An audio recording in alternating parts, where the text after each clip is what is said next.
En un mundo que avanza a un ritmo vertiginoso, la ciencia se ha convertido en una herramienta imprescindible para entender y mejorar nuestras vidas. Sin embargo, detrás de cada descubrimiento, cada avance y cada solución, hay personas que dedican su vida a explorar lo desconocido. Hoy, 11 de febrero, en el Día Internacional de la Mujer y la Niña en la Ciencia, queremos poner el foco en 4 mujeres extraordinarias que están transformando el panorama científico con su talento, su pasión y su compromiso. Visitamos el Instituto de Neurociencias, Centro Mixto del Consejo Superior de Investigaciones Científicas y la Universidad Miguel Hernández de Elche para conocer la historia de las científicas Sandra Jurado, Elvira de la Peña, Silvia Di Santi y Juana Gallar, mujeres que han dedicado gran parte de sus vidas a la ciencia. Nos cuentan sus experiencias, los desafíos que han superado, la importancia de su trabajo para la sociedad y su papel como referentes para las generaciones futuras. Estas 4 mujeres nos recuerdan que la ciencia no es solo un campo de estudio, sino una herramienta para cambiar el mundo. Su dedicación nos inspira a seguir luchando por un futuro donde más niñas y mujeres se sientan capaces y motivadas para incursionar en este apasionante camino. Porque la ciencia no es solo necesaria, es imprescindible y las mujeres son parte fundamental de ella.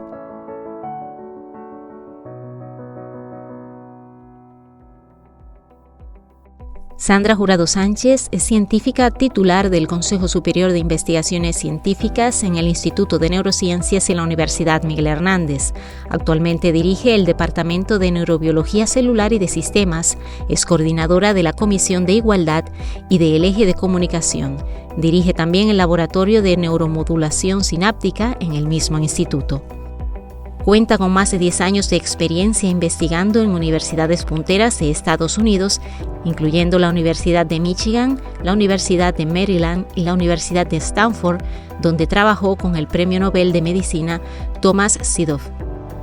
Actualmente está liderando el proyecto OxytoCure, que explora el potencial terapéutico de distintas estrategias dirigidas a aumentar los niveles de oxitocina en el cerebro para restaurar el comportamiento social en patologías como el autismo, la esquizofrenia, la depresión o incluso enfermedades neurodegenerativas como la enfermedad de Alzheimer. Estoy con Sandra Jurado, coordinadora de la Comisión de Igualdad aquí en el Instituto de Neurociencias, un departamento bastante importante precisamente por el tema que estamos tratando, sobre la igualdad, ¿no?, de la mujer en el campo de la ciencia. Me gustaría que me explicaras en qué momento se formó esta comisión, cuáles fueron esas necesidades que vieron y sobre todo los objetivos. Pues la comisión se genera en el año 2021. Y básicamente nace para llevar a cabo 3 pilares básicos, principalmente el dar difusión a la ciencia hecha por mujeres aquí en el Instituto de Neurociencia, darnos a conocer y con eso también, por supuesto, dar visibilidad al trabajo de todas las mujeres en ciencia. Además también, sobre todo, fomentamos mucho la formación para poder poner en contacto a nuestro personal con todas las oportunidades formativas que nos ofrecen desde nuestras instituciones en materia de igualdad, de lenguaje inclusivo y todas estas nuevas herramientas que se necesitan ahora en nuestro ambiente de trabajo. Y finalmente, como tercer objetivo, somos mediadores en ocasiones cuando pueden surgir situaciones que requieren nuestra mediación, aquí estamos a disposición del personal del instituto. Maravilloso. Bueno, ¿qué desafíos consideras que enfrentan las científicas en la actualidad y cómo se trabaja, sobre todo desde el departamento? Como has mencionado, cualquier conflicto que pueda llegar a surgir, que llegue hasta tu mesa, ¿cómo se solucionaría? Sí, aquí en el instituto no tenemos muchos conflictos, en ese sentido somos afortunados, pero sobre todo una de las principales barreras que hemos enfrentado las mujeres históricamente es la falta de visibilidad del trabajo que se ha realizado y que normalmente suele pasar desapercibido. Porque las mujeres, aunque tienen un trabajo muy activo en los laboratorios, tradicionalmente no han sido jefas de grupo, no cómo han sido las líderes que han estado pues en la dirección, en los puestos de dirección, y entonces aunque se realiza mucho trabajo, pues no se le da visibilidad.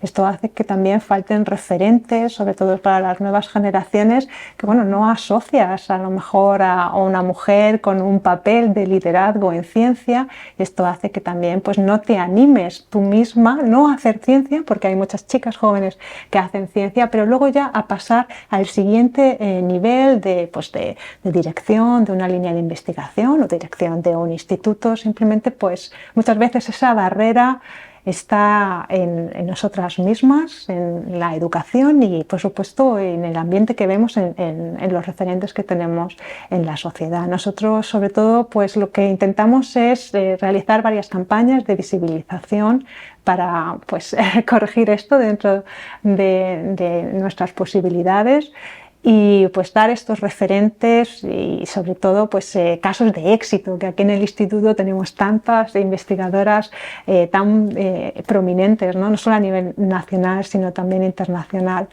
Y bueno, pues aquí en la comisión nos centramos a veces también en intentar pues mejorar muchas veces las relaciones entre todos nosotros. A veces pueden surgir malentendidos, roces y bueno, pues normalmente ahora con la comisión yo creo que ya saben la gente a dónde puede venir, acudir y bueno, pues nosotros intentamos mediar si hay algún tipo de fricción, que es muy pocas veces. Me alegro. Entonces, más o menos ¿de qué porcentaje estamos hablando de esas mujeres que están en investigación de primera línea, que llegan a liderar equipos? Pues ahora mismo realmente en posiciones de responsabilidad, así para decir un valor, en una cifra general, aproximadamente un 25 o 30% en las posiciones más altas de responsabilidad, ¿no? Que podría ser, por ejemplo, una posición de catedrático, catedrática en la universidad y en el caso del CSIC de profesor de investigación. Y luego ya si hablamos, por ejemplo, de dirección de institutos, pues posiblemente un poquito más bajo. Entonces, estos son números que contrastan bastante con el número de investigadoras, de jóvenes científicas que entran sobre todo en algunas carreras, sobre todo, por ejemplo, en la de biología o biomedicina, que son las que yo conozco mejor, y que en los estadios más tempranos de realizar el doctorado, realmente las mujeres ahora mismo son mayoría y luego pues poco a poco vamos perdiendo compañeras por el camino y realmente pues luego en los puestos de directivos pues no está representada esta mayor representación que se da en estas etapas más tempranas. Así que bueno, pues esto es una cosa también por supuesto que tenemos como prioridad o actividad en el instituto, pues actividades de mentorazgo para que las investigadoras ya en un estadio un poquito más avanzado, ya más pasado el doctorado, pero que ahora están transicionando a estas posiciones ya o empezar a pensar en dirigir sus propias líneas de investigación, que tengan un refuerzo, que tengan gente con la que hablar, un apoyo y que pues se animen a seguir hacia adelante y que vean sobre todo que es posible. Has mencionado que pues, esa barrera a veces la ponen las mismas científicas, no dar un paso más en el escalafón, ¿no? También tendría que ver el tema de la conciliación, porque sabes que pues, en nuestra sociedad esa carga familiar la suele tener la mujer y a veces decide estar pues, ese tiempo con la familia. Sí. Y bueno, y quedarse en esa línea y no seguir avanzando por esa responsabilidad. ¿Cómo lo maneja desde aquí, desde la comisión, conjuntamente con las científicas? Bueno, claro, eso ya es un problema realmente que trasciende ese problema social que realmente se aplica a casi todas las actividades no laborales. El mejorar esa conciliación para las mujeres es un arma de doble filo. El papel de cuidadora, cuidadora de los pequeños, pero de los mayores también. Los padres en un momento dado también terminan siendo, ¿no? responsabilidad de las mujeres más que de los hombres, hablando de manera general. Y pues ahora mismo yo creo que nuestro país es una sociedad que empieza a coger ahora conciencia, ¿no? Y empiezan ahora a implementarse más recursos sociales para intentar mejorar la conciliación dentro de la ciencia, dentro de lo que el instituto podemos hacer es sobre todo pues trabajar por la flexibilidad horaria en este trabajo, permitir que realmente la gente pueda pues realizar los experimentos, las actividades que necesitan hacer, un poco adaptándose a su vida personal. Y por supuesto pues intentar proporcionar las facilidades que nosotros como buenamente podemos proporcionar, como puede ser una sala de lactancia para un poco mejorar un poco la calidad de vida, ¿no? Durante este periodo difícil. Y bueno, pues recibimos muchas ideas, la verdad, pequeñas ideas que sabemos que si las podemos implementar van a mejorar mucho pues este aspecto de conciliación. De todas maneras, ha habido estudios sobre esto, de realmente es este papel de la mujer como cuidadora de la familia lo que motiva principalmente la salida de la mujer de la ciencia, y los resultados no son completamente concluyentes, no son claros del todo, porque, por ejemplo, en países escandinavos que sabemos que tienen, por ejemplo, unas bajas de paternidad, de maternidad muy amplias, que pueden llegar muchos meses, no sé si alguno hasta incluso puede un año incluso, y no solamente la madre, sino también el padre, algo que pensamos que sería estupendo poder implementar aquí también y que eso solucionaría muchos de los problemas que tenemos. Y sin embargo, las tasas de salida, ¿no? de mujeres científicas son muy parecidas a las de otros países de Europa, demostrando que hay algo más. No solamente esta ayuda, ¿no? Que por supuesto que para algunos casos puede ser determinante, pero hay también una barrera, yo creo muchas veces mental, en nosotras mismas, de pensar que no podemos llegar, que no lo podemos hacer. Y aunque haya una situación más favorable a nuestro alrededor, aún así esa barrera que yo creo que posiblemente se corrige en una educación más temprana, más antes de haber llegado ya al momento de decidir si quieres una familia o no, pero estas barreras internas, estos límites internos que nos ponemos a nosotros mismos, mujeres y hombres, realmente no nos permiten realizar nuestros sueños profesionales o pues estar viéndonos realmente como investigadoras en el futuro. Entonces yo creo que ahí posiblemente es en donde está la clave, en esta educación temprana, en realmente decirles a las chicas y a los chicos claro que, sí. que se pueden realizar estas carreras profesionales desde el principio hasta el final, que ellas pueden ser directores de líneas de investigación, que puedes realmente hacer todo lo que te propongas, ¿no? Yo en ese caso veo un poco los estudios que manejamos ahora, que es estas barreras internas muchas veces la que nos impiden avanzar. Y por supuesto, pero también por supuesto todo el apoyo de la sociedad, todo el mundo tiene que estar un poco unido, ¿no? En esta idea, si no tampoco funcionaría. Así es, hablando de esa unidad también, de que pues invitas no solo a que se fomente pues esa cultura científica desde pequeñitas en las niñas, sino también en los niños, porque al final las carreras de futuro son de ciencia y es innegable prácticamente. Entonces, pues yo esperaría que no del todo, que realmente las humanidades y las carreras que tienen un componente social importante pudieran incorporarse también mejor. Creo que el futuro está muy nuestra visión es muy tecnológica del futuro, va a necesitar un buen componente humano, pero las carreras van a requerir sin duda una formación tecnológica más fuerte. Sí, claro, yo creo que es un poco lo que nos lleva también el progreso, pero esa otra parte yo no me gustaría verla desaparecer. No. y gente que realmente pues, aborde estos temas sociales de humanidades de una manera profesional, por supuesto científica, y empleando las últimas tecnologías también a estas preguntas, pero desde un abordaje social y humano. Esperemos que sí. Y nos hace mucha falta también.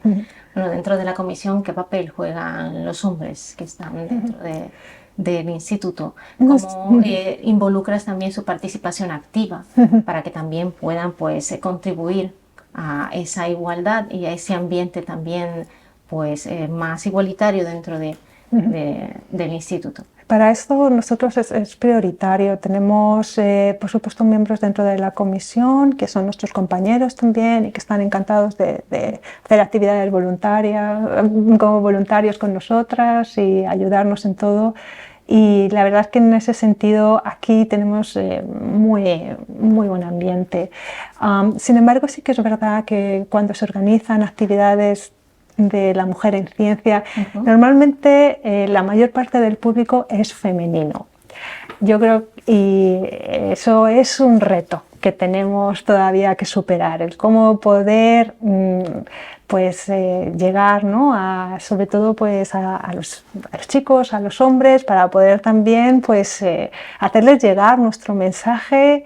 Y ahí yo creo que posiblemente hay mucho que corregir también desde el punto de vista de cómo se plantean estas actividades. Siempre tienen un formato en el que las ponentes suelen ser mujeres y eso es lo que queremos, porque queremos que visibilizar su ciencia, pero no solamente tendría que ser tal vez solo lo de las mujeres o lo que han hecho las mujeres, sino también mostrarlo a lo mejor como parte de un equipo y en el que todo el mundo pueda sentirse incluido. En eso yo creo que aún todavía hay cosas que refinar y que pulir para poder llegar pues, al mayor número de público posible, que en el fondo es nuestro objetivo final. Bueno, acciones presentes y futuras que te planteas frente a la Comisión de Igualdad. ¿Cuáles son esos puntos que tú dices, tengo que reforzar, aparte de que has mencionado? Tengo que reforzar, me gustaría avanzar en X temas que serviría al fin y al cabo para la convivencia, ¿no? Claro. Más inclusiva pues dentro del ambiente laboral. Claro, nosotros yo creo que ahora mismo de acciones presentes, sobre todo siempre estamos muy activos en campañas de visibilización. Intentamos incorporar ahora pues todas las oportunidades que nos ofrecen las redes sociales para intentar lanzar pues pequeñas campañas para visibilizar sobre todo el trabajo de las investigadoras jóvenes. Ya no tanto a lo mejor las investigadoras muy consolidadas que tenemos aquí en el instituto, sino realmente estas personas que empiezan con mucha ilusión y que pensamos que pueden ser un referente para otras personas que ahora lo están considerando de la misma edad o un poquito más jóvenes, y ofrecer un poco pues llenar, ¿no? este pequeño agujero que queda de referentes femeninas jóvenes que se lanzan a hacer una carrera científica. Eso es ahora mismo una de las principales campañas que ahora durante estos días pues, saldrá adelante con motivo del Día Internacional de la Mujer y la Niña en la Ciencia, del 11F. Y bueno, pues esto es una de las cosas que llevamos realizando y que está como más consolidada, más madura. De planes de futuro que nos gustaría hacer, son muchos. Realmente nos gustaría que estas actividades no solo se concentraran durante estos días especiales en donde los focos están puestos en nosotras y después llega el 12F y ya pues la verdad es que estos temas pues desaparecen, ¿no? De las noticias. Nosotros nos gustaría pues seguir manteniendo mediante actividades el foco, ¿no? en el papel de la mujer en ciencia todo el año, un CF todo el año. Y bueno, pues eso es una de las cosas que nos gustaría sobre todo hacer, pues seguir manteniendo nuestra actividad más presente durante el año para que no se pierda un poco nuestra visibilidad. Lo único que pasa es que somos poquitos y al final coordinarnos para hacer más cosas pues es un poquillo un reto. Todos, por supuesto, llevamos nuestros laboratorios, realizamos actividades varias en el instituto y bueno, a nivel nacional o internacional. Entonces, bueno, pues esto es un trabajo voluntario que se hace muy a gusto, pero que al final son horas que hay que poner. Pero bueno, muchos planes, la verdad. Si empezamos a pensar en objetivos y cosas que me gustaría hacer, la verdad es que sería largo. Muy bien, gracias. Muy bien, gracias. Elvira de la Peña García es profesora titular de la Universidad Miguel Hernández y codirige el Laboratorio de Transducción Sensorial y Nonicepción en el Instituto de Neurociencias, que investiga cómo las fibras sensoriales detectan y procesan estímulos físicos y químicos, especialmente aquellos relacionados con el dolor. Su objetivo es descubrir los mecanismos que activan los nociceptores, las células nerviosas responsables de la percepción del dolor, para desarrollar terapias más eficaces y con menos efectos secundarios. Bueno, Elvira, ¿nos puedes explicar en qué consiste la línea de investigación sobre transducción sensorial y nocicepción? Pues esta línea de investigación en la que estamos implicados 3 investigadores, Félix Viana, que es del Consejo Superior de Investigaciones Científicas, al igual que Ana Gómez, y yo, es una línea en la que llevamos trabajando ya desde hace mucho tiempo y que se implica en conocer cuáles son las bases moleculares y celulares de alguna manera traducir, que es lo que significaría esa palabra transducción. Transducir es como traducir, como un estímulo que puede ser físico, como por ejemplo la temperatura, es convertido en una señal eléctrica para que las neuronas sean capaces de entender cómo son esos estímulos y comunicarse entre ellas, ya que se comunican a través de señales eléctricas. La nocicepción es el resultado de esa detección de estímulos cuando esos estímulos finalmente producen dolor, que el dolor es otro concepto. Pero la nocicepción sería como la detección de esos estímulos y la transducción, el traducir un estímulo, ya sea físico o químico, en una señal de tipo eléctrico. No, ¿cómo se aplica esta línea de investigación y todo lo que se hace en este laboratorio en el campo de la medicina, por ejemplo? Pues en este laboratorio fundamentalmente trabajamos en dolor. Como he dicho, somos 3 investigadores principales y además en nuestro grupo hay profesores de fisiología humana, como es Salvador Sala o como es Jorge Fernández Trillo. Además hay varios estudiantes de doctorado y técnicos de laboratorio, ¿no? Y todos estamos implicados en un proyecto que es dentro de las líneas de transducción sensorial y nocicepción, que intenta abordar y descifrar mecanismos para resolver problemas relacionados con la sociedad y el dolor.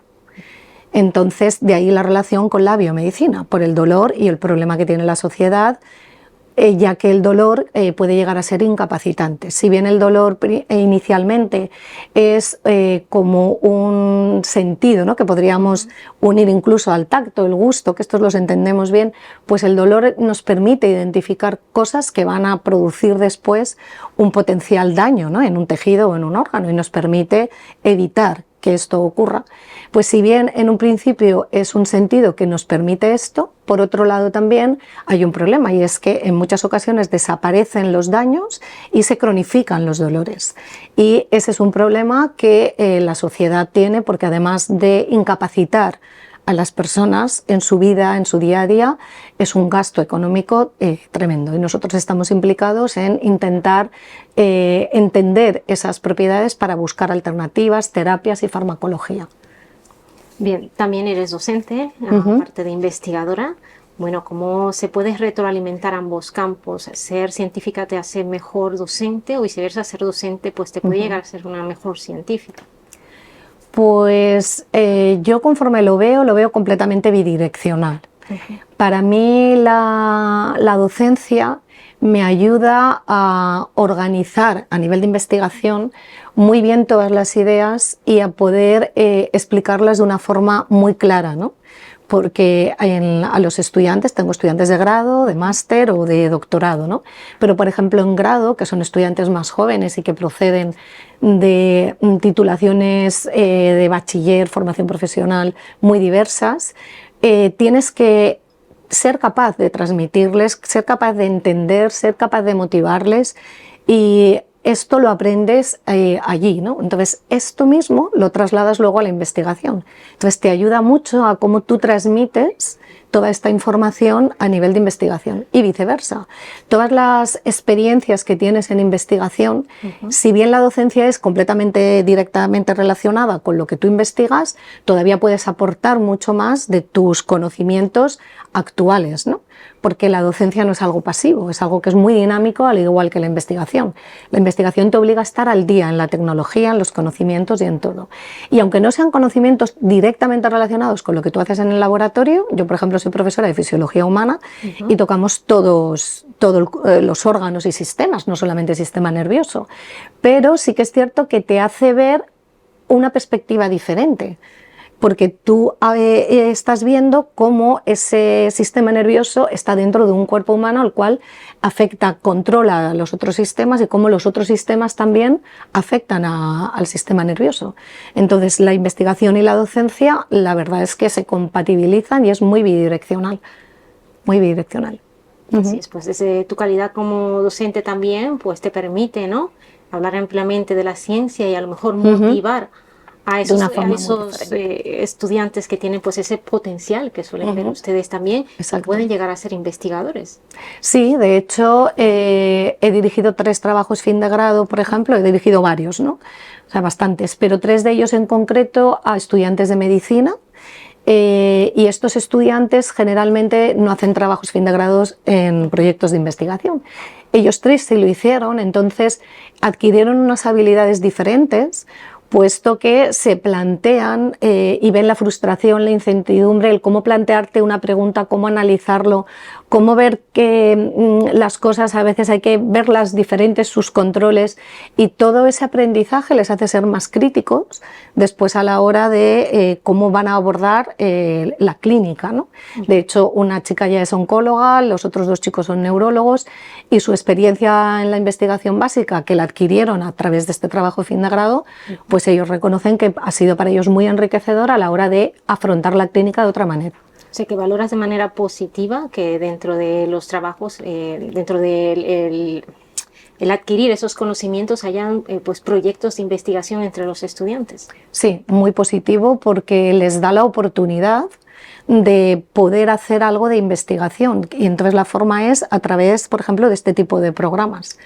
Trabajos fin de grado, trabajos fin de máster, a veces se aproximan ellos incluso solamente para colaborar en verano. Y también estamos abiertos, porque el conocimiento está abierto y nosotros nos prestamos siempre a poder ayudarles, y es completamente positivo porque te organiza de alguna manera la mente de otra forma. El poder analizar, el poder cuestionarte, eso te lo da cuando tú tienes un reto al que enfrentarte. La investigación son retos constantes, y entonces ellos se dan cuenta cómo hay que preguntarse las cosas y abordarlas y tener una visión más crítica y más activa, más dinámica. Es muy positivo. Qué bueno. ¿Cómo es tu día a día siendo docente, siendo investigadora, pues balanceándolo también con esa parte personal? Pues el día a día es... nos faltan horas, porque al final, bueno, pues hacemos docencia, hacemos investigación, también hacemos gestión, y luego tengo mi vida personal. Y realmente, bueno, hay que encajarlo, hay que hacer mucho encaje, pero realmente también al final del día es gratificante. No es, o sea, es un trabajo que es muy activo, muy dinámico, no te puedes aburrir, no es rutinario, es completamente resolviendo problemas y abriendo la mente, trabajando con gente joven, incorporando tecnología. El día a día es, pues yo creo que es muy activo, muy gratificante. Al final a veces es frustrante, porque es así también, ¿no? Cuando algo no sale, cuando no sabes por qué, cuando estás, venga a darle vueltas, y cuando por la noche te despiertas y dices, ya sé por qué no salió el experimento de ayer, y dices, pero si estaba durmiendo, ¿no? Esto pasa, pero es una profesión y un día a día que es una buena profesión. Muchas gracias. Silvia Di Santi es investigadora en el Instituto de Neurociencias y dirige el laboratorio Biomarcadores de Imagen Translacional, cuya investigación se enfoca en el desarrollo, optimización y aplicación de herramientas de imagen por resonancia innovadoras, no invasivas y translacionales relevantes tanto en investigación básica como en la clínica. El objetivo es caracterizar esos biomarcadores a lo largo de la vida con especial atención al envejecimiento saludable, así como identificar biomarcadores tempranos que pueden preceder a enfermedades como la esclerosis múltiple y el Alzheimer, todo teniendo en cuenta la dimensión de género. Su laboratorio ha desarrollado una nueva técnica de imagen cerebral no invasiva que le ha llevado a ser galardonada con un proyecto de investigación del Pascual Maragall Research Program 2023, con el que está desarrollando un proyecto para estudiar el papel de la microglía en la enfermedad de Alzheimer. Hola Silvia. Hola. Hemos visto pues un despacho bastante característico, ¿no? Muy colorido, con Sí. tu personalidad también. Sí. Bueno, quiero que me hables de la línea de investigación que diriges en este laboratorio sobre biomarcadores de la imagen translacional. ¿En Sí. qué consiste? Sí, nosotros nos interesa la técnica AREINA, decimos de nuestro laboratorio, la resonancia magnética, que es una técnica que por lo menos para mí me parece muy especial y muy atractiva, porque es una técnica de imagen que es no invasiva y además se puede aplicar tanto en modelos animales como en humanos, en la clínica. Casi seguramente mucha gente está familiarizada por el aspecto clínico, ¿no? de ir al hospital para hacerse una resonancia magnética. En los hospitales decimos que se usa de una forma pues esto, clínica, rutinaria, para ver pues, si hay alteraciones, daños, lesiones, etc. Nosotros la utilizamos e intentamos llevarla un paso más allá para ver detalles más finos del cerebro, que es lo que nos interesa. Sobre todo en el laboratorio nos interesa pues poder hacer un seguimiento longitudinal a lo largo de la vida de, pues eso, de características finas de microestructura cerebral, que nos puede decir, pues nos puede informar sobre la salud del cerebro, entonces la prevención al desarrollo de patologías degenerativas, pero también nos gustaría, pues lo que estamos intentando es también asociar trayectorias de envejecimiento más o menos favorables, decimos, para poder destacar cuáles son esas características del cerebro que pueden llevar a una función más conservada, o sea, a envejecer mejor. ¿Y cómo surge la idea de utilizar esta técnica en este tipo de investigación? Ya, es una técnica, la verdad es que está bastante usada en general. Decimos que nuestro nicho se ha ido un poco construyendo a lo largo de mi carrera al principio y luego de la carrera del grupo, de la trayectoria del grupo. La idea es centrarnos en el papel de una célula específica, que es la microglía. Nosotros pudimos demostrar en un trabajo reciente que la señal de resonancia, que es un poco, tiene un poco la huella de un poco todas las poblaciones cerebrales, celulares que están presentes en el cerebro, pero a través de manipulaciones de unas secuencias específicas de resonancia podemos, decimos, resaltar la contribución de esta célula concreta. Y nos interesa mucho esta célula porque es una célula muy importante a lo largo de la vida, porque es la célula que se encarga del sistema inmune cerebral. Eso te iba a preguntar, ¿de qué tipo de célula estábamos hablando? La microglía, la glía.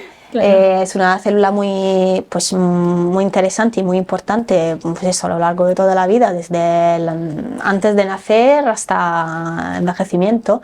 Es una población celular que es muy dinámica porque está siempre ahí vigilando, y cuando detecta algún ataque interno o externo al cerebro, se pone, decimos, reactiva, o sea, se activa para poder pues contrarrestar el ataque.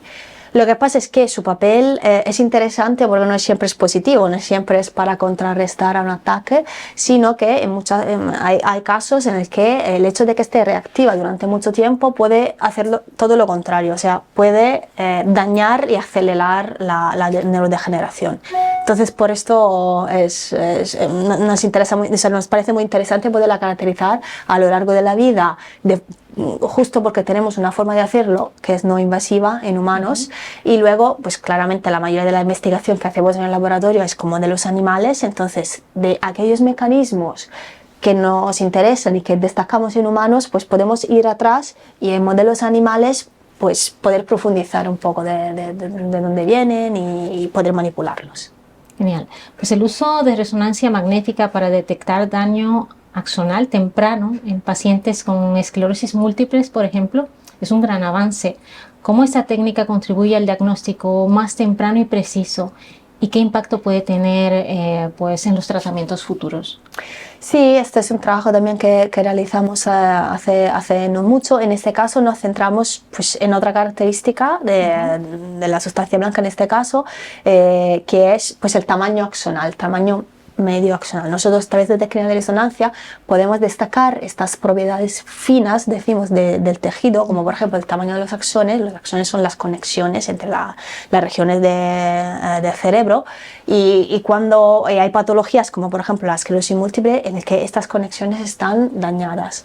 Entonces podemos utilizar el hecho de que en una fase temprana de cuando se está produciendo este daño, en una fase temprana hay un aumento del tamaño de los axones que está asociado a la patología, y eso lo podemos destacar a través de secuencias de resonancia magnética, y podría ser interesante para cuantificar en pacientes con diagnóstico de esclerosis múltiple, sobre todo en los primeros años, ya que es una patología que se desarrolla a lo largo de la vida porque se detecta en jóvenes.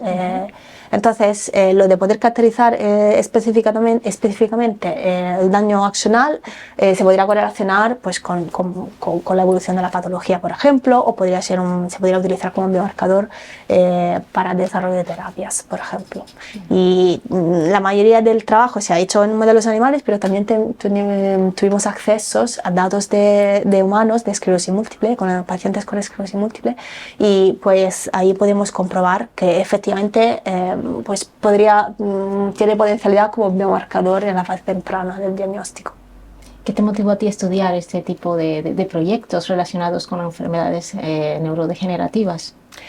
Yo estudié física, que es algo bastante más abstracto. Sí. Y entonces llegó un momento en el que tenía que decidir una línea de investigación, porque me encantaba la idea de poder seguir estudiando toda la vida. Para mí era como, me sentía muy privilegiada en poder hacerlo, y la física se me quedaba bastante abstracta. Me motivó mucho la idea de poder hacer algo que tuviera un alcance más concreto, más del día a día. Por supuesto, la física teórica también es muy útil, pero en mi caso quería algo pues más aplicado. Efectivamente, se me quedaba un poco abstracto, y que hay más interesante que estudiar el cerebro, que es algo que utilizamos todos los días, todo el día. Así es. Bueno, el envejecimiento saludable, como habías mencionado, es un clave en tu área de investigación. ¿Cómo ves el futuro de la medicina preventiva relacionada con el envejecimiento? Sí, para interesarme al envejecimiento, no solo porque yo también estoy envejeciendo, pero estamos envejeciendo. Claro, no solo es porque es una de las cosas en las que la resonancia puede ser más interesante, porque por definición es algo que pasa a lo largo del tiempo. Entonces, algo no invasivo, una técnica no invasiva que te permita hacer un seguimiento longitudinal, pues hay pocas realmente, y por esto me interesé a esto. ¿Dónde veo el futuro? Dos cosas, por supuesto: personalizando, medicina personalizada, es decir, que no todos respondemos de la misma manera a los mismos tratamientos, y ahora tenemos la posibilidad pues de tener acceso a muchísimos datos, un conjunto de datos muy grandes, con técnicas, las que se llaman técnicas de ómica, proporcionan una caracterización muy amplia que se pueden utilizar pues, para personalizar, para tener un diagnóstico quizás más completo, y para poder personalizar los tratamientos. Pero para esto, la otra cosa que es muy interesante, que es la inteligencia artificial, que no podemos prescindir de ella, para pues esto, pues como ahí tenemos que manejar y encontrar patrones de interés en un conjunto de datos muy grande. En estos casos, pues la nueva tecnología nos puede ayudar mucho, nos están ya ayudando. ¿Cómo aplicas en tu área, en tu proyecto, la inteligencia artificial? Tenemos varios proyectos en marcha. En muchos casos, como son recientes, todavía no hemos podido conseguir resultados, pero de uno sí concretamente, pues estamos utilizando nuevas técnicas basadas en inteligencia artificial para, decimos, poder sacar mapas, los mapas que solíamos sacar con un conjunto de datos muy grande. Utilizamos técnicas de inteligencia artificial para poder obtener los mismos mapas con el mismo nivel de precisión, pero utilizando un conjunto de datos mucho más pequeños. Esto hace que, por ejemplo, pues con una resonancia magnética muy cortita, que puede ser compatible con la clínica, se puede extraer más información de lo que se haría normalmente. Este es un trabajo de un investigador que se ha unido a mi grupo, de Maximilian Egel, para decirlo que no es solo mío, que es experto en inteligencia artificial. Y entonces con esto es muy prometedor, porque a veces hay como mucha distancia entre lo que podemos desarrollar en el laboratorio y lo que al final llega a la clínica, porque hay muchas cuestiones prácticas, como por ejemplo pues un examen de resonancia es muy largo, y entonces a veces los protocolos que proponemos, como son de investigación, pues son demasiado largos realmente para ser aplicados a humanos, sobre todo si estamos hablando de condiciones de pacientes con patologías. Bien, bueno, ¿cómo llegas tú al Instituto de Neurociencia? Por la ciencia y por amor. Por amor de lo que era entonces mi novio y ahora es mi marido y padre de mi hijo, que trabaja en otra cosa, y de hecho no estaba ni viviendo en España ni planteándome vivir en España, pero bueno, él lo puso en la mesa y yo sabía que en Alicante estaba pues el centro de neurociencia más prestigioso, si lo puedo decir, de España, y ahí empecé, y luego la cosa fue muy bien. Bien, vienes de otro país, también has estado investigando, estás aquí en España. Bueno, ¿cuál ha sido para ti, ¿no?, esa parte positiva de poder aplicar los conocimientos que traes de tu país dentro del instituto? Sí, en nuestro trabajo viajar y trabajar en distintos laboratorios es casi fundamental. Por todo, por abrir la mente, por ver otras técnicas, y la verdad es que yo he tenido mucha suerte porque a lo largo de mi recorrido he podido estar en laboratorios que han sido punteros, que eran punteros y siguen siendo punteros en la rama de la resonancia magnética. Entonces ahí me he ido formando y este conocimiento me lo he traído aquí, básicamente. O sea que para mí ha sido fundamental. Sí, yo considero que he tenido mentores muy buenos y que eran pues científicos y científicas que eran punteros en la resonancia magnética, y este conocimiento me lo traje aquí. Bien, pues gracias. Juana Gallar Martínez es catedrática de Fisiología en la Universidad Miguel Hernández y dirige el grupo de Neurobiología Ocular en el Instituto de Neurociencias. Actualmente es la directora en el Instituto de Neurociencias, Centro Mixto del Consejo Superior de Investigaciones Científicas y la Universidad Miguel Hernández de Elche, cargo que asumió en noviembre de 2024, convirtiéndose en la primera mujer en dirigir este prestigioso centro desde su creación en 1990. Con más de 40 años dedicados al estudio del sistema nervioso sensorial y autónomo en funciones oculares, la doctora Gallar ha centrado su investigación en el dolor ocular, la fisiología y las patologías que afectan a la inervación somatosensorial, como el ojo seco, la inflamación ocular y el dolor neuropático. A lo largo de su carrera, la investigadora ha publicado más de 75 artículos en revistas científicas de alto impacto y ha realizado más de un centenar de presentaciones en congresos internacionales. Su compromiso con la ciencia incluye la formación de jóvenes investigadores, la promoción de la ciencia entre mujeres y la divulgación. Además, mantiene una labor docente constante y lidera los esfuerzos de la Universidad Miguel Hernández en la Alianza Europea Neurotech EU. Hola Juana, ¿cómo llegas tú a la dirección de este instituto? ¿Cuál ha sido pues ese proceso, ¿no?, que has tenido que pasar dentro de él? Porque sé que tienes muchísimos años aquí. Sí, bueno, desde el principio. Incluso desde el núcleo de profesorado de la Facultad de Medicina, que originalmente decidimos apostar porque se creara el Instituto de Neurociencias en Alicante.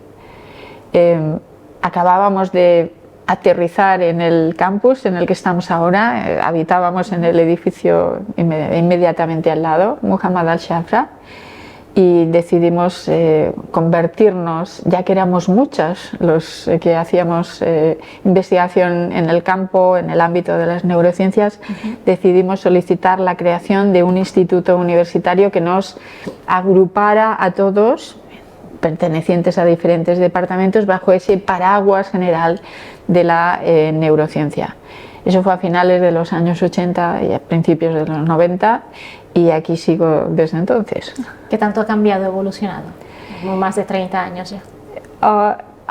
El instituto ha tenido un crecimiento constante, pero ha habido momentos, históricamente ha habido algunos momentos que han supuesto un salto cuantitativo y cualitativo, ambas cosas, muy significativo.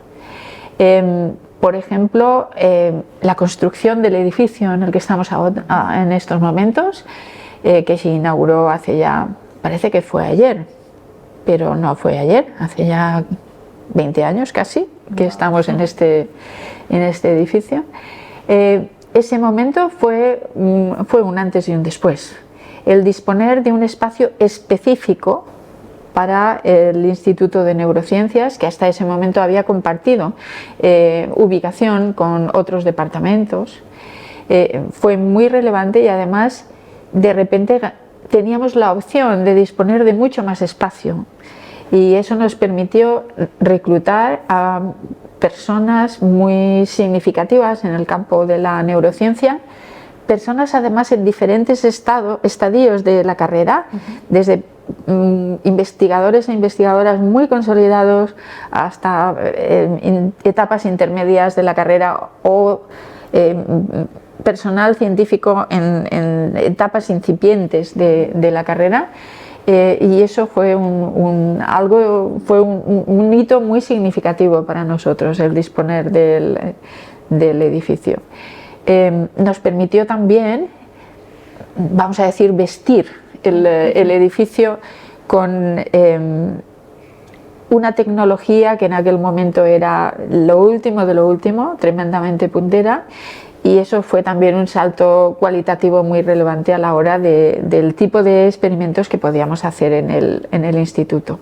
Desde entonces hemos seguido creciendo y hemos seguido incorporando personas y tecnologías, y esperemos que en breve, vamos a empezar una obra de remodelación del edificio que nos va a permitir ganar casi 1000 metros cuadrados, y nos permitirá relajarnos un poco, porque ahora empezamos a estar ya bastante ajustados de espacio.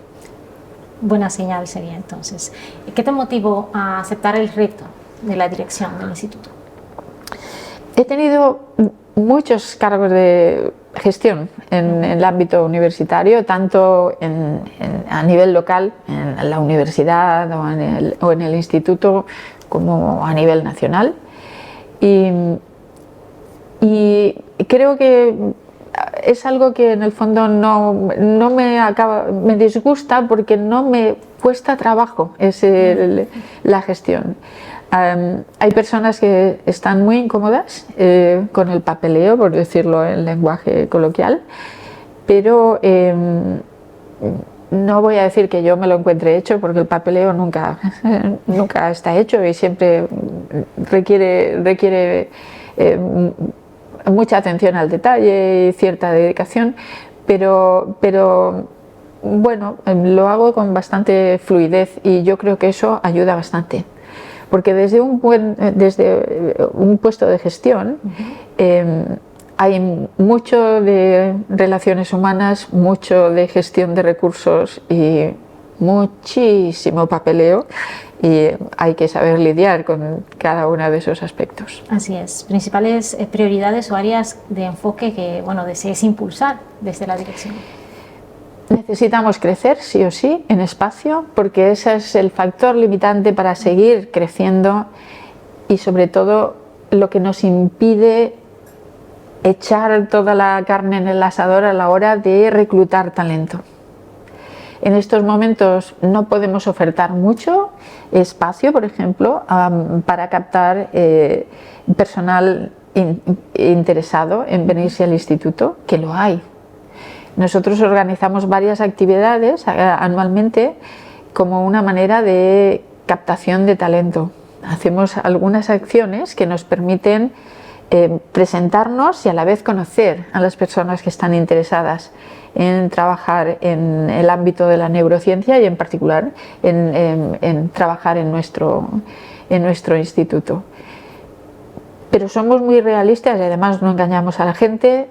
El espacio que podemos ofrecer en estos momentos no es el que a todo el mundo le gustaría tener y eso es un factor limitante. Así que nuestra prioridad, espacio, conseguir nuevo espacio. Bien.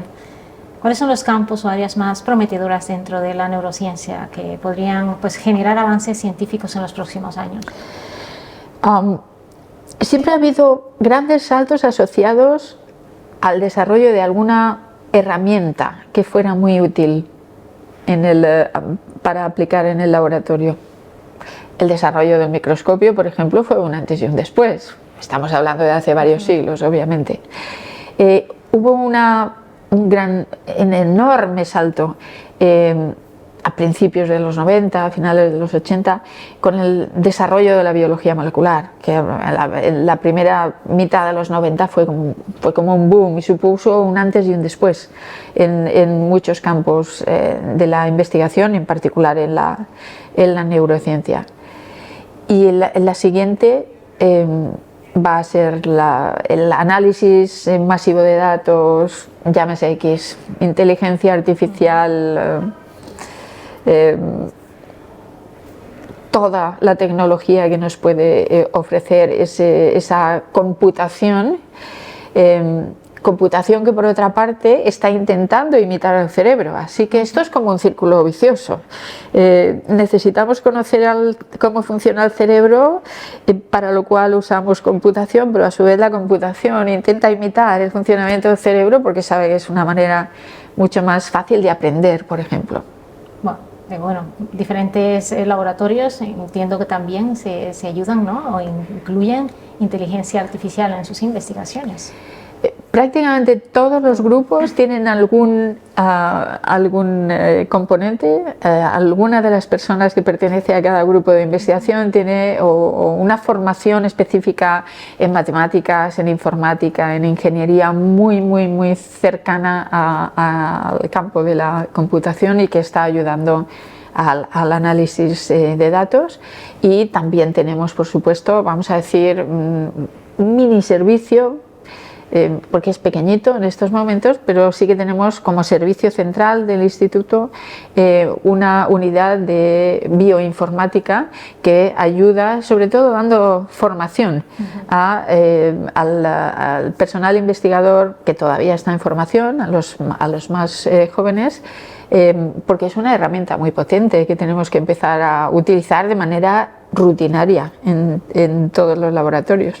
Así es. Bueno, hace unos meses que asumes el cargo de la dirección, pero no dejas de investigar. ¿Cómo puedes compaginar ambos mundos, ambos espacios que requieren también de muchísimo tiempo y compromiso?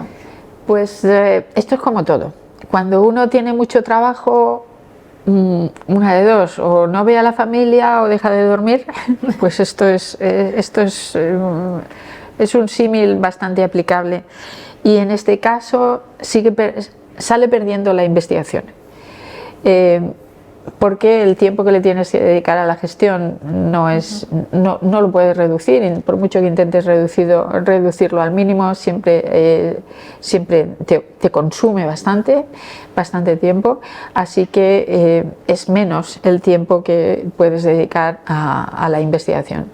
Pero yo siempre he dicho que soy una mujer afortunada, que llevo desde hace muchísimos años colaborando con una persona que es la profesora Mari Carmen Acosta, que cada vez que yo fallo ella ocupa el hueco con lo cual el laboratorio en realidad no se resiente, pero es gracias a ella.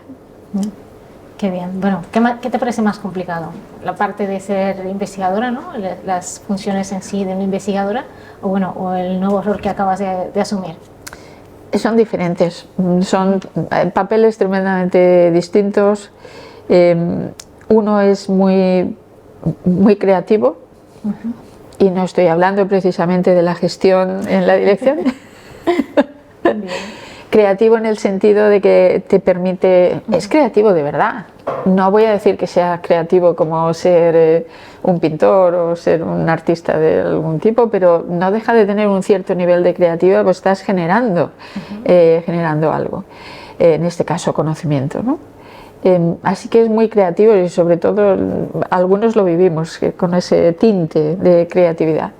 Y la gestión es más rutinaria, son cositas grandes y cositas pequeñas a las que hay que prestar igual de atención, porque en la vida cotidiana de cada uno de nosotros, en el día a día, las cosas grandes influyen mucho, normalmente a largo plazo, pero los detalles pequeños sí que al inmediato plazo o al corto plazo sí que influyen en la calidad del entorno de trabajo de la gente, y hay que prestarle también muchísima atención. ¿Qué tan importante es, pues, visibilizar el trabajo de las científicas de nuestra actualidad para que también puedan llegar a ser un referente para las futuras generaciones?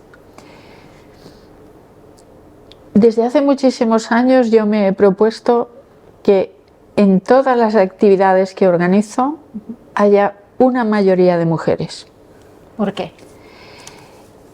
Porque es la mejor manera de que esas mujeres no solamente sean vistas por la gente, sino que ellas a sí mismas se empiecen a considerar como personas consolidadas en un determinado ámbito, con capacidad para actuar como expertas en determinadas situaciones. Y no ha sido fácil, porque cada vez que se organiza una actividad, si tú haces una lista de personas a las que vas a invitar, yo siempre empiezo invitando a las mujeres, porque sé que muchas de ellas me van a decir que no. Unas porque tienen condicionantes familiares, normalmente las que tienen, sobre todo quienes tienen hijos pequeños todavía, o hijos o hijas, y tienen condicionantes que les dificulta, pues, una dedicación temporal concreta. Y otras sencillamente porque, bueno, es que ese tema en particular, sí, sé algo del tema, pero no es exactamente aquello en lo que yo soy una experta, y entonces renuncian porque no consideran que sean lo suficientemente adecuadas para participar en una mesa redonda, en un simposio, etc. Y la lista va corriendo. Y eso, jamás me he encontrado con un hombre que me ha dicho no quiero participar porque creo que aunque soy experto en un tema no es exactamente ese, sino que es algo parecido. Y yo siempre intento luchar contra eso, porque cada uno somos expertos en un tema muy concreto. Yo tengo un amigo que es oftalmólogo y dice, es que yo soy médico de aquí a aquí solo. ¿Vale? El resto del cuerpo, soy médico, pero no, yo solo soy médico en este trocito. Pues está bien, pero bueno, hay que, por mucho que tú te focalices en un tema, yo creo que está bien que tú cuentes con mucho detalle en cualquier foro relevante tu trabajo.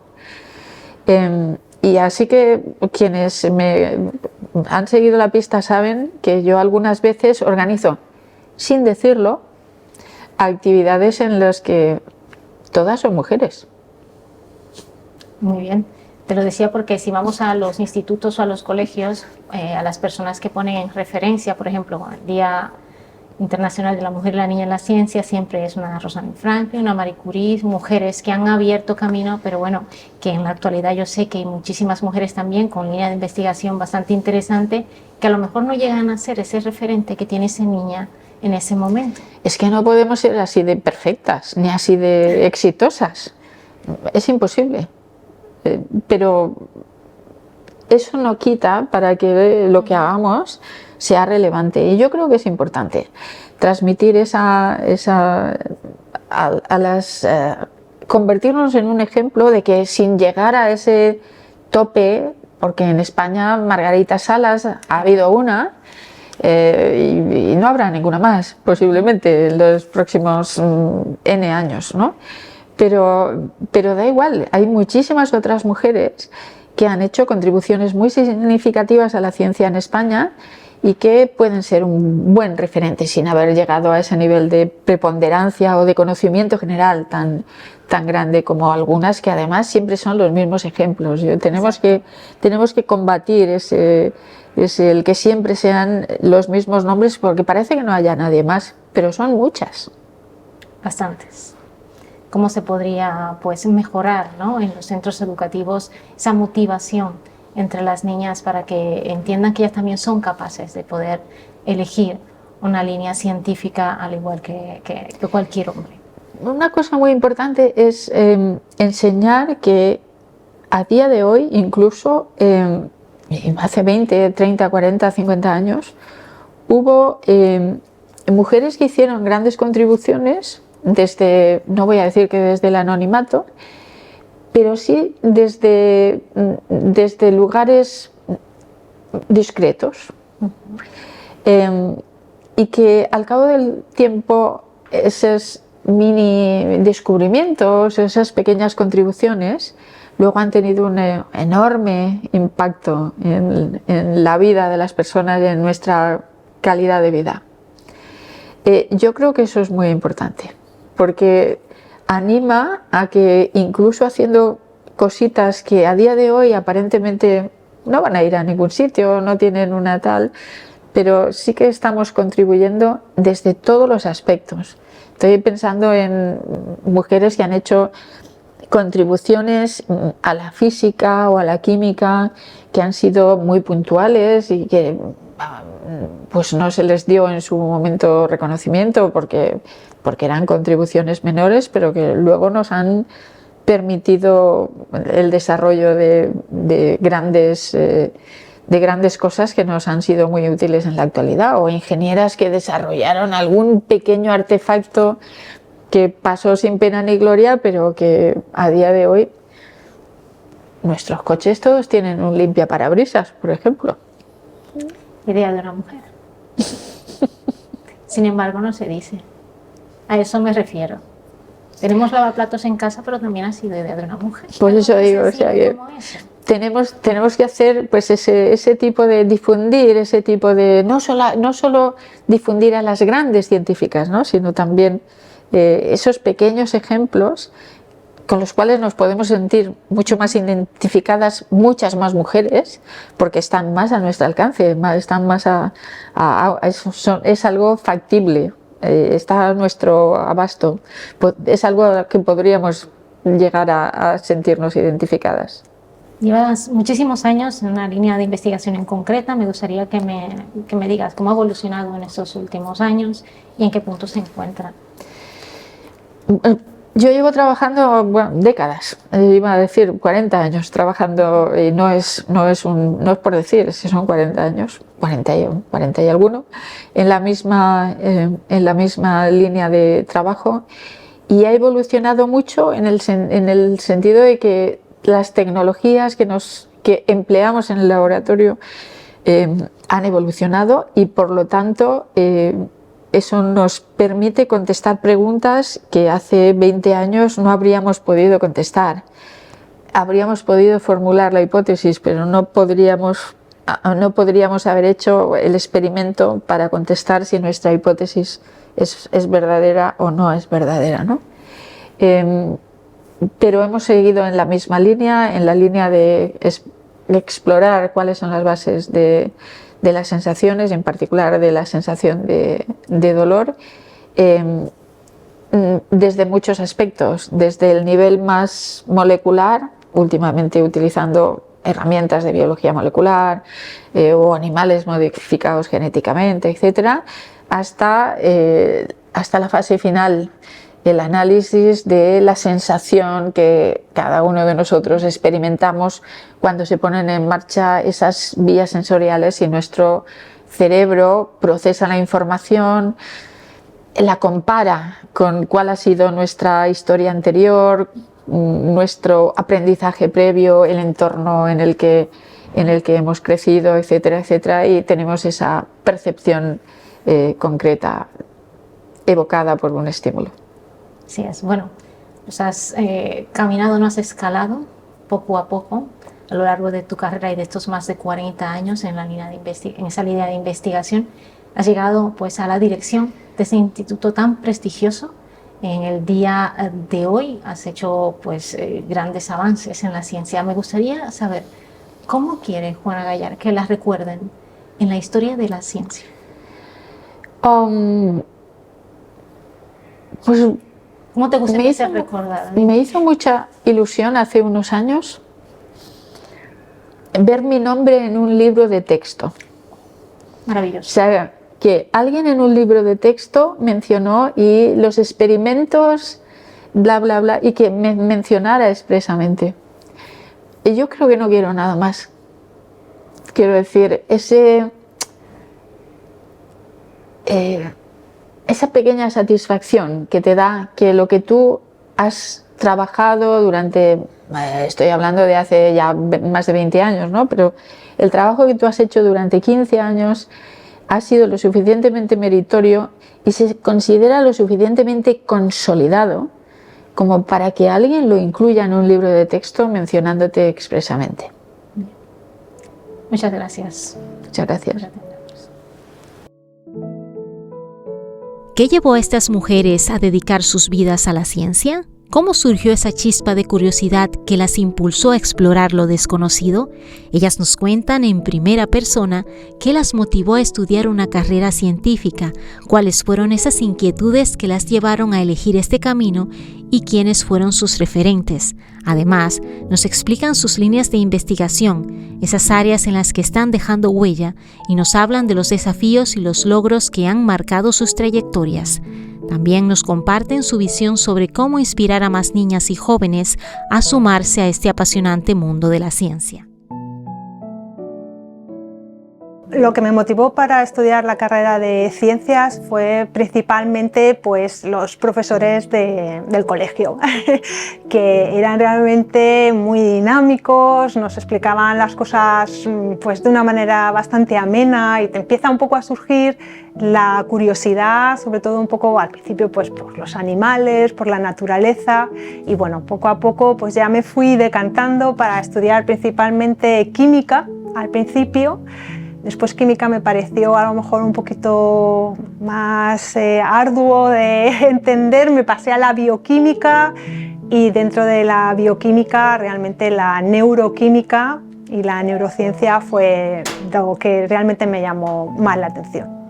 Se me daba bastante bien la matemática, entonces lo tuve bastante claro desde el principio, y dentro de esto la física me costaba mucho cómo la física intentaba utilizar ecuaciones matemáticas para explicar la vida real, y luego de ahí pues al cerebro.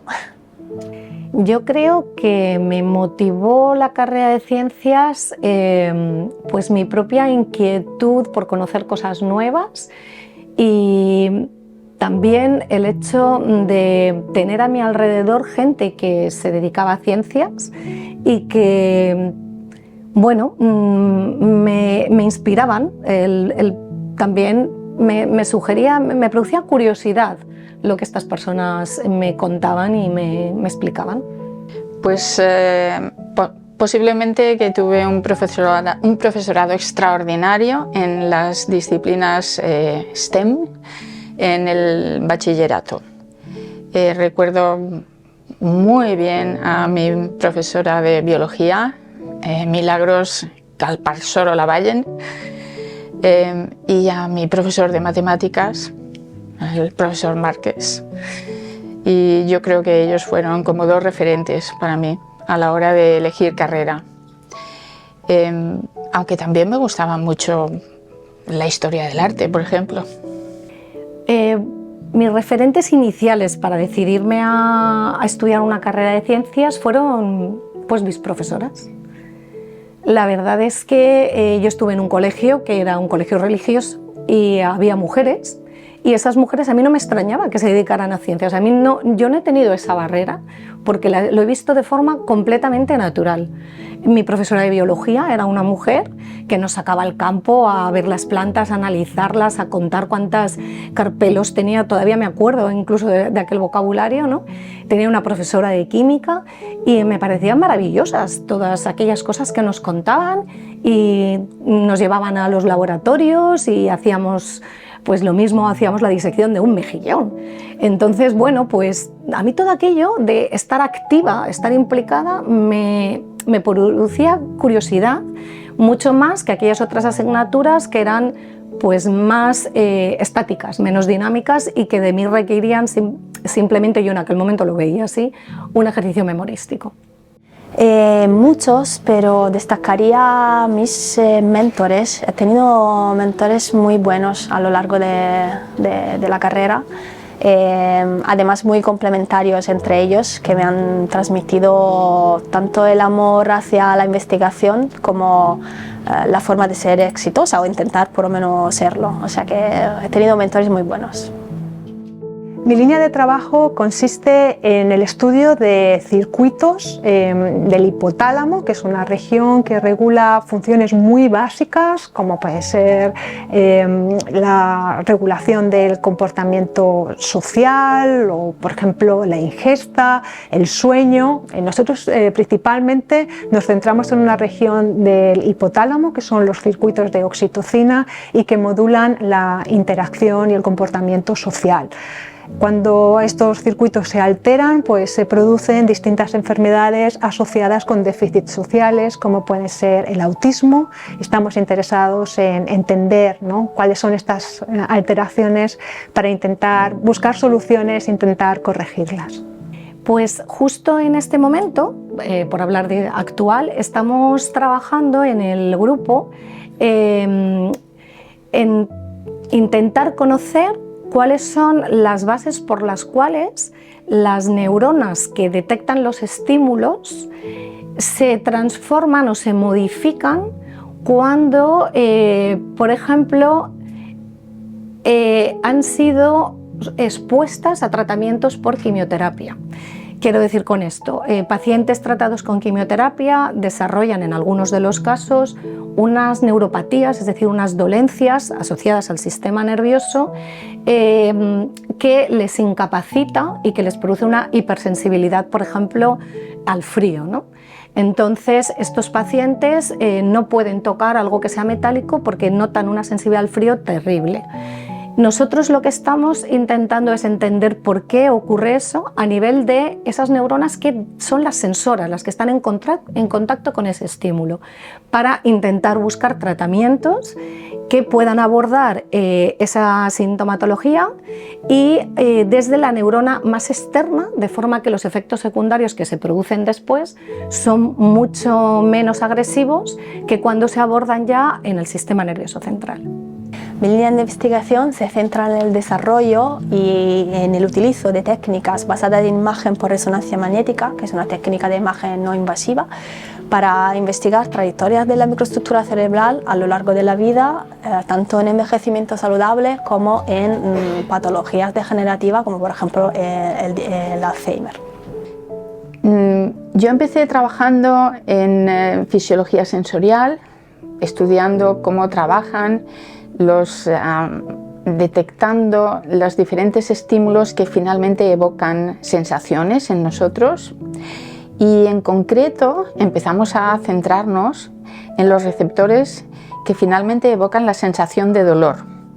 Y creo que no hace falta decir que uno de los sitios donde todo el mundo ha experimentado dolor, y por lo tanto es un sitio donde hay mucha densidad de estos receptores, es la córnea del ojo. El ojo, la más mínima mota nos evoca dolor.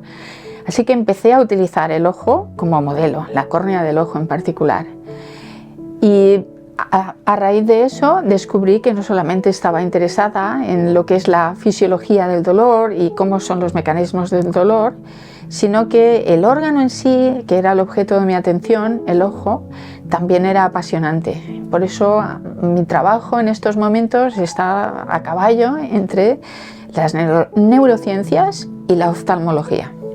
¿Por qué neurociencias? Realmente me pareció un tema apasionante el poder conocer cómo el cerebro es capaz de regular pues, todo lo que hacemos, desde el aprendizaje, la memoria, todas las funciones básicas que realizamos en nuestro día a día. Y bueno, aunque no era mi primera vocación, al final se ha ido convirtiendo poco a poco en mi pasión. Me motivó, pues llegué a este campo bueno, al principio la parte de resonancia me sentí bastante atraída por la resonancia magnética porque pues esto me parecía una forma de poder aplicar un conocimiento de física que había estado estudiando durante 5 años de la carrera, que se me quedaba muy abstracto, pues para poderlo utilizar de una forma más concreta. Y luego el tema de la salud, por supuesto, pues estar investigando en salud es un honor, un privilegio, porque al final vas al trabajo todos los días y sientes que puedes estar haciendo algo para la gente que está alrededor y para la generación de mi hijo, por ejemplo. Cuando estaba estudiando segundo año en la carrera, en la Facultad de Medicina, tuve un profesor, Federico Pallardó, que era profesor de Fisiología en la Universidad de Valencia. Yo era alumna de la Universidad de Valencia en ese momento. Y el profesor Pallardó nos contó la fisiología del sistema nervioso, el funcionamiento del sistema nervioso. Y además de contarnos lo que yo podía leer por mi cuenta en los libros de texto, el profesor Pallardó nos contó una serie de descubrimientos que estaban haciéndose en aquel momento por algunos investigadores con los que él tenía relación, investigadores que trabajaban en Alemania. Estos investigadores eran Neher y Sackmann, que unos años después recibieron el premio Nobel precisamente por esas investigaciones que estaban realizando. Y en ese momento descubrí que había un mundo apasionante que se abría ante mis ojos y que era posible contribuir a generar conocimiento. No solamente adquirirlo, el que ya han descrito otros, en los descubrimientos de otros, sino que era posible, y era además muy ilusionante, generar y contribuir a generar conocimiento. Conocimiento en muchos sentidos y especialmente en el ámbito de la biología y la medicina. ¿Qué significa para mí ser científica? Es realmente un privilegio el poder estar en la primera línea de investigación, realizando experimentación con un equipo de gente estupendo. Aprendo cada día, conozco a gente muy interesante y la verdad es que para mí es una profesión que tiene muchas facetas y no me imagino haciendo otra cosa. Pues ser científica para mí significa compromiso con aprender y resolver. Para mí es ser científica. Bueno, es mi vida. Creo que no sé si podría imaginarme un trabajo diferente, una orientación diferente en mi vida. Y me dedico, como digo, a lo que siempre me ha ilusionado. Y creo, y además tengo la suerte, de estar en un entorno en el que estoy rodeada de personas maravillosas, la mayoría de ellas mujeres, pero no solamente, porque también tengo compañeros extraordinarios. Y yo creo que eso es posiblemente lo mejor. He intentado ser feliz con todo lo que hago. Mi mayor logro, aporte a la ciencia, creo que está por venir. Y la verdad es que en el pasado he contribuido bastante, o al menos esa es mi impresión, a entender mecanismos muy básicos, moleculares, de cómo los circuitos son plásticos y cómo pueden adaptarse a distintos estímulos. Y bueno, pues este trabajo yo creo que ha sido bastante fundacional y bastante relevante. Y bueno, yo siento bastante orgullosa del trabajo realizado, pero creo que lo mejor está por venir. Aporte a la ciencia. Bueno, mí no, será de nuestro grupo, porque todos trabajamos en equipo. Y yo creo que nuestro equipo pues ha contribuido y sigue contribuyendo a esclarecer estos mecanismos, como he comentado, y además nuestro equipo lo que tiene es una visión fisiológica integral. Quiero decir con esto que muchas veces se definen genes o proteínas muy concretas, pero nosotros nunca vemos al gen o la proteína de forma aislada, siempre lo vemos integrado en cómo funciona una neurona. Entonces, pues por ejemplo, en el campo de la sensibilidad al frío hemos aportado bastante en cómo contribuyen todos los canales iónicos, cómo contribuyen a esa sensibilidad al frío y esa sensación de frío, detección. Yo creo que el logro del que estoy más orgullosa ha sido el desarrollo, la demostración de que a través de técnicas de resonancia, tuneando parámetros y desarrollando secuencias un poco más especiales, se puede resaltar el contributo de la microglía, la contribución de la microglía, que es esa célula tan importante y tan especial que se encarga del sistema inmune del cerebro y cuya cuando detectamos una reactividad anómala de la microglía, pues esto puede ser interesante para entender aspectos de patologías degenerativas y también de envejecimiento. Nuestro grupo, y no es falsa modestia, ha contribuido de manera muy significativa a describir cuáles son las bases de las sensaciones oculares, en particular de las sensaciones de irritación, de dolor y de sequedad ocular. Llevamos 30 años trabajando en esto y somos un laboratorio único en el mundo. Desde Alicante, hemos puesto Alicante en el mapa. En el campo científico es más difícil para una mujer ser la líder que para un hombre. Bueno, en algunas ocasiones uno puede encontrar tal vez algunas barreras, sobre todo en lo referente a lo que es la difusión o la visibilidad de tu trabajo. Para esto creo que ahora mismo existen estudios bastante rigurosos en que no se juzga, no se evalúa igual una propuesta, por ejemplo, para un proyecto o para un artículo, cuando la última firmante, esto es decir, la persona líder, ¿no?, que lo presenta es una mujer o un hombre. Son pequeñas barreras que van apareciendo, que te vas dando cuenta cuando vas avanzando un poco más en tu carrera. A lo mejor esto no es tan obvio cuando estás todavía en los estadios más tempranos, realizando el doctorado o pues, sobre todo empezando, ¿no?, en donde las mujeres tienen una representación bastante alta. Pero ahora mismo existen todavía barreras para las mujeres en ciencia y bueno, pues es un poco lo que estamos intentando también trabajar con la Comisión de Igualdad. Sí, es una carrera difícil, no es una carrera fácil, hay que trabajar mucho y ha sido costoso y sigue siendo costoso mantenerse para conseguir proyectos y financiación y hay que trabajar mucho. Sí, ha sido bastante difícil. Debería ser un poco más fácil la trayectoria del investigador, de la investigadora.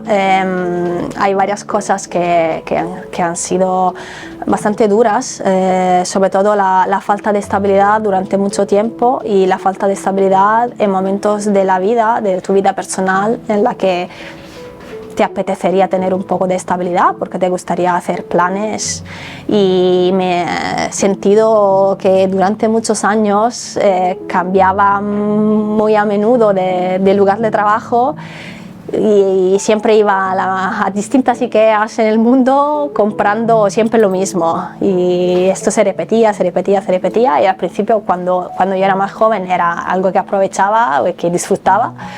Y luego se ha hecho un poco largo. Lo de la estabilización es difícil y sobre todo, ahora hablo de una perspectiva privilegiada porque me he podido estabilizar recientemente. Pero creo que en este proceso, aparte de ser largo y duro, pues se están perdiendo contribuciones que pueden ser muy valiosas a la ciencia, porque no hay hueco para toda la gente buena. Hay más gente buena que se queda fuera. Creo que sí, y mentiría si dijera que ha sido muy fácil. Ha sido difícil en el sentido de que yo he pasado por absolutamente todos y cada uno de los escaloncitos en los que se puede pasar a lo largo de la profesión de la vida académica. Hay personas que de vez en cuando de un escalón saltan de golpe 2 o 3 escalones, pero yo he pasado por todos y cada uno de ellos y he trabajado mucho para dar cada uno de esos saltitos. Pero he trabajado muy a gusto, con lo cual el resultado final siempre lo valoro en positivo y no tengo ninguna queja respecto a haber tenido que trabajar tanto para llegar a la posición actual.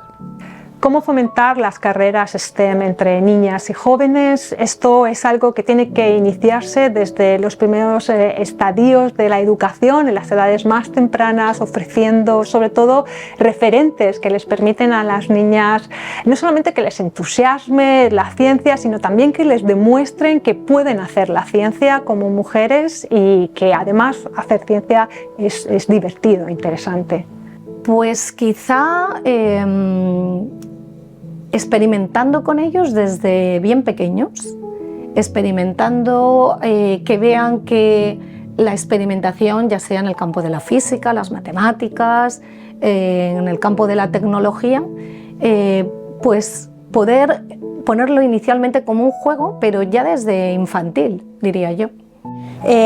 Proporcionando modelos a través de estas iniciativas, por ejemplo, visibilizando las mujeres que estamos trabajando en esto y pues esto pues, de todas las formas que sean posibles, a través de las redes, a través de charlas en colegios, a través de las televisiones, cualquier iniciativa yo creo que está contribuyendo con su grano de arena para que poco a poco podamos superar la falta de representación, el techo de cristal y todo esto que sabemos que todavía está. Yo creo que todas esas iniciativas son fundamentales. En el momento en el que las niñas puedan ver que pueden llegar ahí, ya lo van considerando como una opción y entonces creo que esto va a cambiar las cosas. Pues lo primero es decir que no, intentar borrar barreras. Pero tenemos que intentar borrar las barreras no cuando esas niñas están ya haciendo el bachillerato, el bachiller. Yo creo que ahí es demasiado tarde. Tenemos que empezar mucho antes. Y tenemos que empezar a transmitir la idea a los, incluso en el jardín de infancia, en el preescolar, en la primaria, que no existen dificultades mayores por ser niña respecto a ser niño. Cada uno de nosotros tenemos nuestro ritmo y aprendemos a nuestra velocidad y a una persona se le pueden dar mejor unas materias que a otras, pero en el caso de la infancia no necesariamente por ser una niña va a tener una predisposición menor a destacar, por ejemplo, en matemáticas respecto a un niño. Y eso es algo que tenemos que interiorizar y transmitir a nuestra infancia, a las niñas y niños, esa idea. Porque los seres humanos, como la mayoría de los mamíferos y particularmente los primates más avanzados como nosotros, aprendemos en buenísima parte por imitación. Lo que vemos, lo repetimos, lo damos por bueno, esa es nuestra normalidad. Así que tenemos que conseguir que sea normal que la dificultad o no para unas determinadas materias no pasa nada, sencillamente cada uno de nosotros tenemos facilidad o somos más rápidos aprendiendo unas cosas que otras, pero no tiene nada que ver con el sexo biológico con el que nacimos en un determinado momento. De mi trabajo lo que más valoro es el poder sentirme viva, activa, en pues eso, en la frontera de la novedad, el ver cosas por primera vez que no ha visto nunca nadie y las ves tú por primera vez en un laboratorio, el estar en contacto con gente joven que te hace sentir joven y el estar en un equipo y en un centro como este donde hay tantísima gente diversa, cada uno apoyando, pues desde el personal de administración y servicios, veterinarios, no sé, todos a una para intentar ayudar y progresar en biomedicina. Lo que más me gusta de mi trabajo es la capacidad que tenemos para hacer aquello que nos gusta y con algunos condicionantes, pero además podemos trabajar a un ritmo, vamos a decir, autodefinido.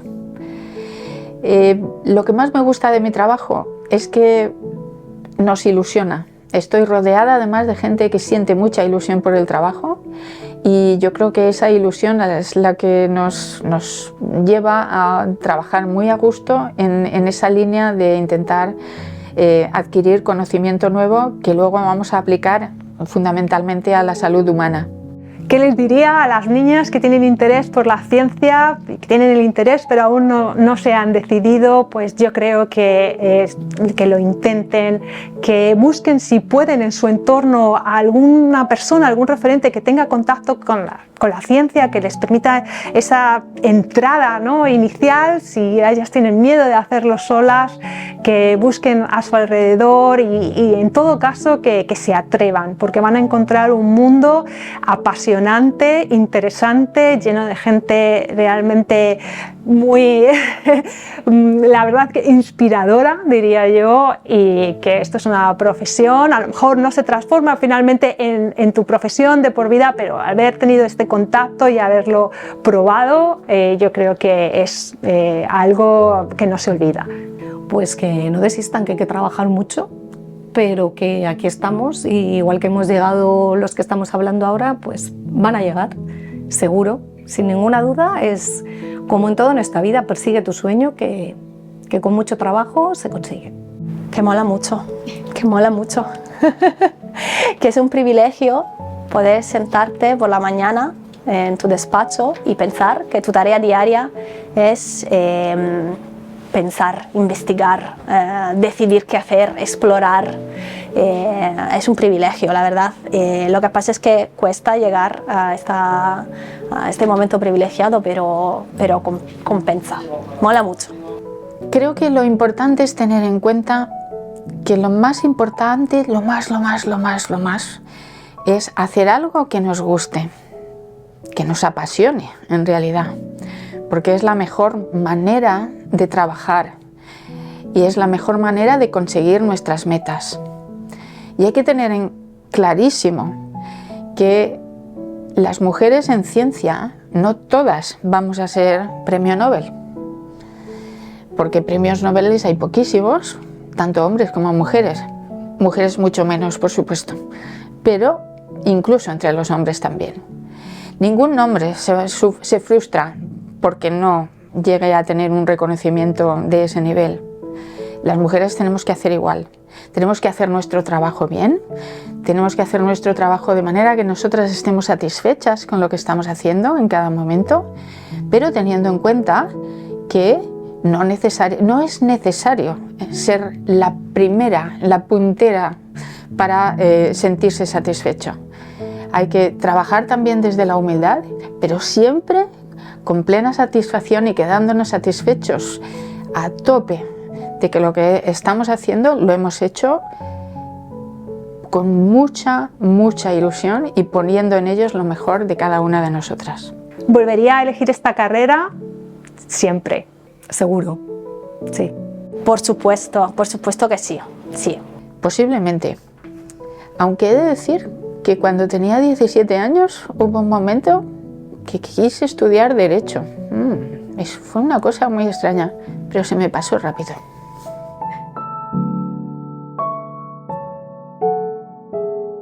La historia de Sandra Jurado, Elvira de la Peña, Silvia Di Santi y Juana Gallar son un testimonio del poder de la dedicación, la curiosidad y la perseverancia en la ciencia. Ellas han roto barreras, liderado investigaciones pioneras y allanado el camino para que más mujeres se sumen a este campo. En este día, su trabajo nos recuerda que la ciencia no tiene género y que el futuro de la investigación será más brillante e inclusivo si seguimos fomentando las vocaciones científicas entre las niñas. Que sus historias nos inspiren a apoyar, celebrar y abrir puertas para que muchas más puedan sumarse a este viaje apasionante en el mundo de la ciencia.